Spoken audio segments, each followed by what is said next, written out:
Welcome to our channel. Today we how to uninstall LinkedIn Career Insights Access and keep your learning history detailed guide step by step clearly.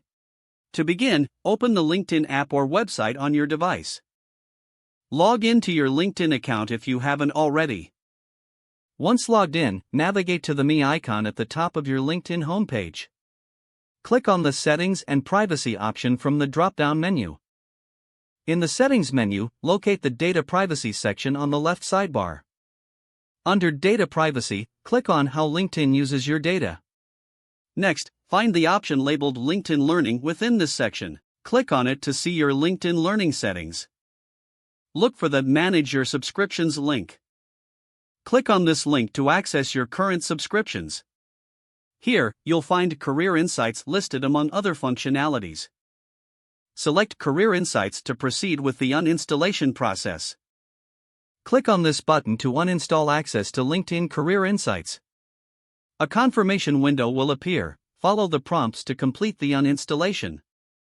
Once you've confirmed the uninstallation, your access to Career Insights will be removed. To keep your learning history, ensure that you exit without deleting your LinkedIn Learning account. You can still access your learning history under the Learning section of your profile. To verify, navigate back to the Me icon. Click on View Profile to access your profile page.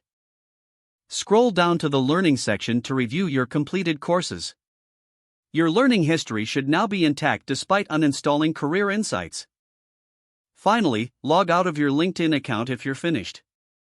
If the page does not load, refresh the browser or try again in a private or incognito window. Make sure you are using the correct email address, then retype it carefully to avoid small typos. If your password is not accepted, use the Reset option and create a new strong password you can remember. Check your spam folder for verification or security emails, then complete any requested confirmation steps. Enable two-factor authentication if available to improve account security and reduce unauthorized access risk. After signing in, review your profile details so your contact information and settings are accurate and current. If you see an error message, note it down and try again after restarting your device and internet connection. Don't forget to like this video and subscribe to our channel for more step-by-step tech guides.